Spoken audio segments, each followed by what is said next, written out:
caso ficou conhecido como o maior mistério sem solução da Finlândia, e as teorias vão das mais básicas até as mais doidas. Algumas pessoas dizem que o responsável pode ter sido uma simples pessoa que estava ali na região, mas outras dizem que isso poderia ter sido obra até de um Yeti. Bem-vindos a mais um vídeo no canal. Se você gosta de conteúdo assustador, bizarro e misterioso, você está no lugar certo. Toda semana tem pelo menos 3 vídeos longos, todo dia tem vídeo curto, então tem muito conteúdo pra vocês. Se vocês gostam desse tipo de conteúdo, não esquece de deixar seu like, se inscrever no canal, compartilhar com pessoas que vocês sabem que gostam desse tipo de vídeo. Toda semana, em pelo menos um dos vídeos, um deles vai estar como estreia, então eu vou estar aqui assistindo junto com vocês e comentando. Então ativem as notificações pra vocês ficarem sabendo quando vai rolar. E bora pra história de hoje, lembrando que as fontes e os créditos estão sempre na descrição do vídeo.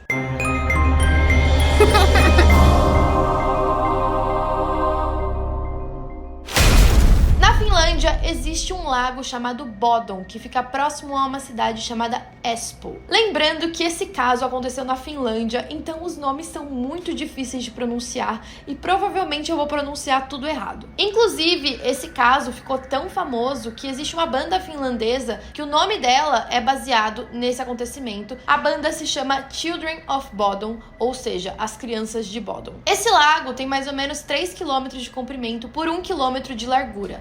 E é um lugar muito tranquilo, muito bonito, tem vários quiosques, várias pessoas que vão pra lá pescar, acampar, então é um lugar pra você passar o tempo com os amigos e é muito conhecido na região. Infelizmente, ele ficou famoso pelo caso que eu vou contar pra vocês agora. No dia 6 de junho de 1960, 2 garotos que estavam caminhando na margem daquele lago avistaram uma barraca. Eles não estavam perto o suficiente dessa barraca pra saber detalhes do que tinha acontecido, mas ficou claro pra eles que a barraca estava rasgada. Perto dali, um homem de cabelos loiros parecia estar se afastando do acampamento. Os dois que estavam caminhando não levaram isso muito a sério e decidiram nem chegar lá perto pra ver o que tinha acontecido, eles só seguiram o caminho. Por volta das 11 da manhã, um carpinteiro que estava passando pela região, chamado Risto Siren, chegou perto o suficiente para ter uma visão chocante. Imediatamente, ele alertou a polícia, que chegou por volta do meio-dia. A cena que eles viram foi de completo horror. Do lado de fora da tenda tinha um casal, eles estavam ensanguentados com vários ferimentos de faca e com sinais de espancamento. A mulher estava parcialmente escondida dentro da barraca e estava sem as roupas da cintura para baixo. Lá dentro tinha outro casal com os mesmos sinais de faca e de espancamento. Uma das mulheres estava com mais ferimentos do que o restante das pessoas ali. Dava para ver claramente que ela tinha sido esfaqueada até mesmo depois da morte. Dadas as condições dos corpos, dava para ver claramente que aquele tinha sido um assassinato por motivo passional. A pessoa que cometeu aquele crime parecia estar com muita raiva. Mas a polícia, chegando mais perto dos corpos, percebeu que um dos garotos ainda estava vivo. Ele estava com uma concussão, a mandíbula fraturada e vários ossos do rosto quebrados. Ele foi levado para o hospital e quando ele conseguiu se recuperar, ele conseguiu dar alguns detalhes do que tinha acontecido naquela noite, mas nada muito claro. Os 4 adolescentes tinham ido para a margem do lago Bodom no dia anterior, dia 5 de junho de 1960. Os nomes deles eram, e agora eu já aviso que eu provavelmente não vou saber pronunciar nada, mas um dos garotos se chamava Seppo Boisman, a namorada deles chamava Tulik Maki, o outro garoto se chamava Nils Gustafsson, que no caso era o que tinha sobrevivido, e a namorada dele era a Irmeli Björklund. A namorada do Gustafsson foi a garota que eu falei pra vocês que estava com mais ferimentos. E ela também era a que tinha sido encontrada do lado de fora da barraca, sem as roupas da cintura para baixo. Os 2 meninos tinham 18 anos, enquanto as 2 garotas tinham 15. Eles tinham colocado a barraca deles ali na margem do lago para passar uma noite socializando, bebendo, fazendo brincadeiras. Era algo bem comum, não era nada fora do normal. E naquela madrugada, os 2 meninos chegou uma hora que ficaram meio entediados, eles decidiram ir pescar um pouco no lago. E aí eles voltaram para dormir por volta das 2 horas da manhã, tava tudo bem e a polícia acredita que o ataque tenha ocorrido em algum momento entre as 4 e as 6 da manhã. Eles também determinaram que a arma do crime foi uma faca e algum outro objeto pontiagudo que nunca foi identificado, mas as armas do crime também nunca foram encontradas. Desde o início, a cena do crime era bem confusa. Ao invés da pessoa que estava atacando entrar na barraca e aí sim matar os garotos, parecia que ela tinha atacado do lado de fora, de forma meio cega, como se ele tivesse pegado a faca ou ou qualquer outro objeto que ele tenha usado e começado a perfurar a barraca. Por isso que ela estava tão rasgada e cortada. Parecia ter sido meio aleatório. O Gustafsson também disse que ele viu uma figura vestida de preto com os olhos vermelhos atacando o grupo e depois andando para longe. Mas como ele sofreu aqueles ferimentos na cabeça, não dava para saber se a ideia que ele tinha do que tinha acontecido realmente era clara. Para acrescentar mistério ao caso, vários objetos não foram encontrados na cena do crime. Por exemplo, eles tinham ido com motos até o lago e a moto continuava lá, mas as chaves tinham desaparecido. Os sapatos do Gustafsson também tinham desaparecido e foram encontrados depois a cerca de 800 metros do acampamento. Também tinham partes da roupa dele nesse mesmo lugar, a carteira deles também tinha desaparecido e a jaqueta que o Seppo estava usando. Só que aí a polícia cometeu vários erros que são comuns nessas investigações. Eles não cuidaram direito da cena do crime, vários curiosos, jornalistas e pessoas que queriam saber o que tinha acontecido foram até o local, começaram a pisar ali na cena. A área, como não foi isolada, ficou aberta para contaminação, então evidências de DNA também sumiram, apesar de que a gente estava nos anos 60, né? Não tinha um teste de DNA ali, mas caso tivesse, ia ter sido bem comprometido. Inclusive, os jornalistas que cobriram o caso acusaram a polícia de uma má condução da cena do crime. Na tentativa de corrigir esse erro, a polícia chamou alguns soldados das Forças Armadas para tentarem ajudar eles nas buscas de outros materiais ou outros objetos das vítimas que pudessem ter desaparecido, mas eles não encontraram quase nada. Na noite dos assassinatos, 2 jovens foram vistos pescando no lago, mas isso não quer dizer nada. Pode ser que tenha sido só o Gustafsson e o amigo dele, como eles falaram que eles tinham ido pescar durante a madrugada. Então, mesmo que alguém tivesse visto jovens pescando, pode ser que eram as próprias vítimas mesmo. No interrogatório do Gustafsson, ele também disse que ele foi atacado primeiro, e aí isso deixou ele desorientado. Ele acredita que o assassino tenha acreditado que ele já estava morto, e aí ele partiu para as outras pessoas. Ele também foi colocado sob hipnose, para ver se ele conseguia lembrar melhor do que tinha acontecido. E aí, quando ele foi colocado em hipnose, ele conseguiu descrever a pessoa que ele tinha visto atacando eles. E aí a polícia foi capaz de fazer um retrato falado que mostrava um homem loiro. Ele também foi direcionado a descrever os detalhes com o máximo que ele conseguisse lembrar. E isso ajudou um pouco a polícia, e o Gustafsson manteve essa mesma versão durante todos os anos que se seguiram. Durante o funeral das vítimas no Lago Bodom, uma pessoa tirou uma foto das pessoas que compareceram e uma delas se parecia muito com o retrato falado que o Gustafsson tinha feito. A identidade desse homem misterioso permanece desconhecida até hoje, mas algumas pessoas acreditam que seja um homem chamado Hans Assmann, e a gente vai falar dele quando a gente entrar nos suspeitos. Outras fontes afirmam que esse cara nunca apareceu no funeral, então não teria como ser ele. Então, até agora, o que a gente tem na investigação é uma tenda completamente rasgada, os corpos das vítimas brutalmente assassinadas, um homem loiro que teria saído de perto da barraca logo de manhã, quando aqueles 2 primeiros meninos viram a cena, e a versão do Gustafsson que ele foi atacado primeiro, além dos sapatos dele terem sido encontrados a quase 1 quilômetro da cena do crime, junto com outras roupas dele ali. A carteira de todos eles também tinha desaparecido, o que poderia indicar que aquela pessoa estava tentando roubar eles, mas não explica por que as chaves das motocicletas desapareceram, sendo que as motos ainda estavam ali. Um detalhe importante também é que nos sapatos do Gustafsson foram encontrados sangue das 3 outras vítimas, mas não o sangue dele. E aí a gente vai para os suspeitos desse caso e teorias do que pode ter acontecido.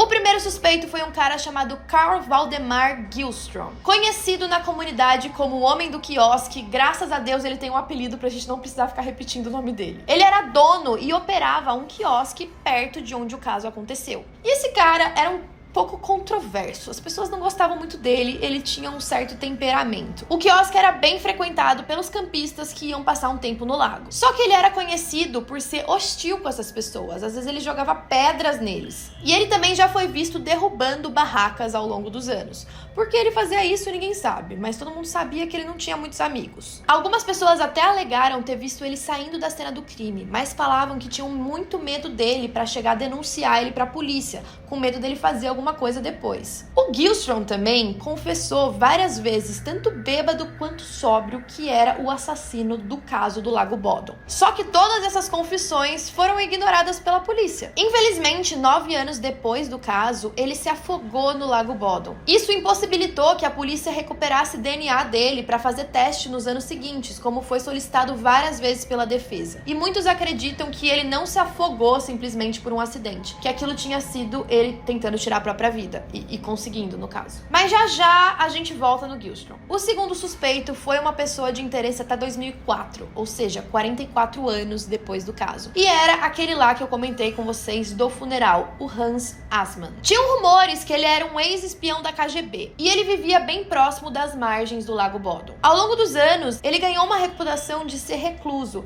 e junto com os rumores dele ser espião da KGB, isso resultou ele sendo suspeito de vários assassinatos. Nenhuma dessas acusações permaneceu e pode ter sido até um certo preconceito por causa desses rumores. Só que tem uma parte meio esquisita. No dia seguinte aos assassinatos, ele deu entrada em um hospital cirúrgico em Helsinki.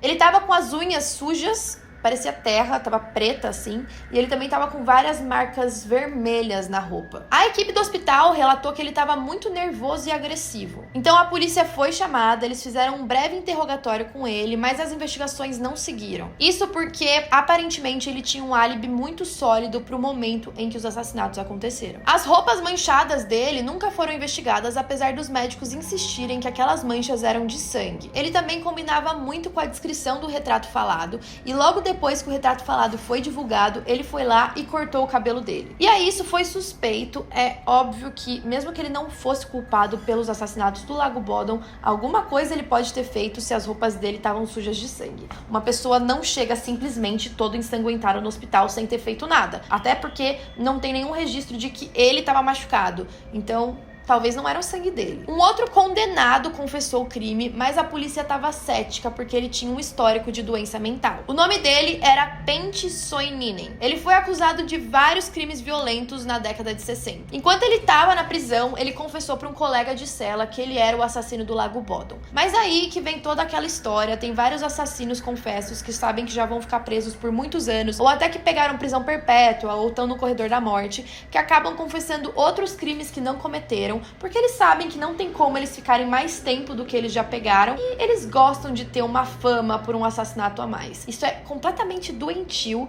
mas vocês sabem que, infelizmente, hoje em dia, muitos assassinos confessos, serial killers, são aclamados e têm fãs e recebem cartas na cadeia. Então, pra eles, deve ser um negócio tipo, tô fazendo nada mesmo, vou confessar mais um crime aqui que na minha vida não vai mudar em nada. Enfim, no caso dele, a polícia não acreditou na confissão. Em 1969, ele acabou se enforcando em um transporte prisional. Bom, meses e anos foram se passando, a polícia foi incapaz de encontrar qualquer pessoa responsável, não tinham novas evidências. Vocês sabem que quanto mais tempo vai passando, mais difícil fica de descobrir qualquer coisa. E aí esse caso foi tão sensacionalizado, foi tão divulgado na mídia, sensacionalizado, nem sei se existe essa palavra, mas ele foi tão divulgado na mídia que foi de conhecimento para toda a população da Finlândia e virou até parte do folclore local. Todo mundo sabia sobre os assassinatos do Lago Bodom e como a polícia não foi capaz de encontrar um suspeito. E aí foram criando as teorias mais doidas. Vocês sabem que a Finlândia é um país muito frio, fica lá no alto, tá sempre nevando,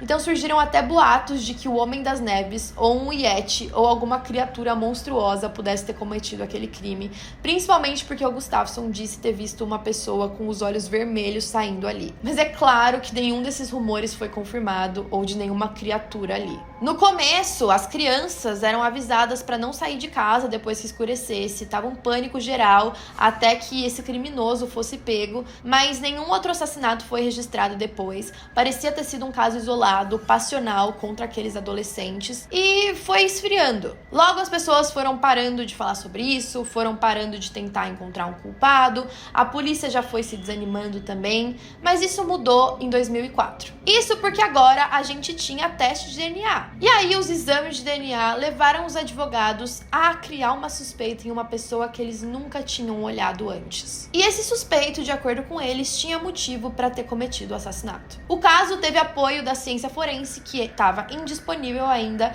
nos anos 60, e o suspeito deles era ninguém menos que o Nils Gustafsson, o único sobrevivente. Os investigadores nunca suspeitaram dele no momento dos assassinatos. Isso porque quando a polícia finlandesa chegou na cena do crime, ele estava em péssimo estado. Ele estava com o maxilar quebrado, ele estava com uma concussão, vários ossos quebrados. Ele não conseguia se lembrar de nada, além do relato dele de uma figura sobrenatural. E isso parecia surgir do estado de choque que ele estava. Só que nenhuma outra pessoa poderia ser colocada no local. Ninguém, além do homem que conseguiu sair vivo. Eles investigaram aqueles sapatos do Gustafsson encontrados quase 1 quilômetro da cena do crime. Como eu comentei, não tinha sangue dele no sapato, mas tinha sangue dos outros 3. Como que ele teria sido atacado junto com os outros 3, mas não ter sangue dele nos sapatos, só dos outros? E aí surgiu uma teoria. A teoria é que ele mesmo tinha cometido os ataques. Depois, ele teria descartado os sapatos antes de voltar para a cena do crime e se automutilar, de forma que parecesse que ele tinha sido mutilado por terceiros. Mas se ele tivesse feito isso, qual seria o motivo? A teoria é que ele tivesse sentindo ciúmes. Uma pessoa que estava acampando no lago naquela mesma noite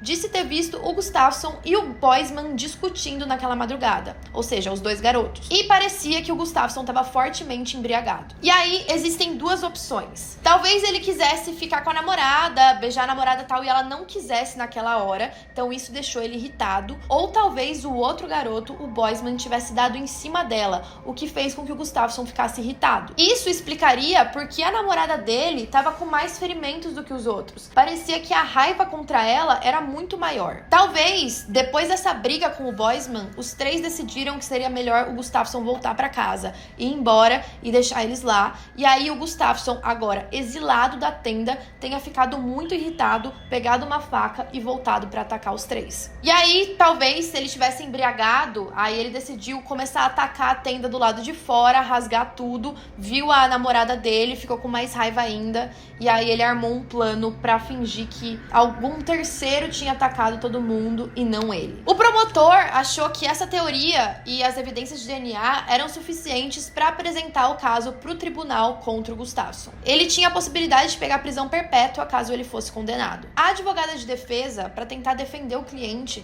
disse que o sangue dele foi encontrado dentro da tenda. E ela também falou que essa teoria de que os 2 tivessem brigado antes do assassinato acontecer, se ele tivesse machucado daquele jeito antes dos meninos morrerem, esses machucados teriam deixado ele incapacitado de matar as pessoas tão violentamente. Então, só voltando para ficar mais claro, a teoria dizia que os 2 garotos tinham brigado. Então, talvez o Boisman tivesse batido nele, dado socos, espancado a ponto de quebrar a mandíbula, fazer aquela concussão e tal. Então, não faria sentido o Gustafsson voltar machucado daquele jeito e conseguir matar os 3 violentamente. Ela também criticou aquele campista que disse ter visto os 2 brigando, porque se ele tinha visto e tinha uma informação tão importante, por que ele ficou 45 anos calado? E essa pessoa que disse ter visto a briga também não conseguia lembrar de vários detalhes muito importantes. É claro que a contestação dessa advogada de defesa ainda não conseguia explicar caso ele tivesse se automutilado para se defender e fingir que um terceiro matou todo mundo. Durante o julgamento que aconteceu em 2005, um policial diz que o Gustafsson manteve a mesma versão da história que ele vinha falando todos esses anos. Ele dizia que ele não conseguia se lembrar de mais nada, além de ter ido pescar com o Boisman, e também disse que não teve nenhuma discussão. O tribunal finalmente decidiu que não haviam evidências suficientes para condenar o Gustafsson. Eles citaram que muito tempo já tinha se passado para eles formarem uma imagem clara do evento.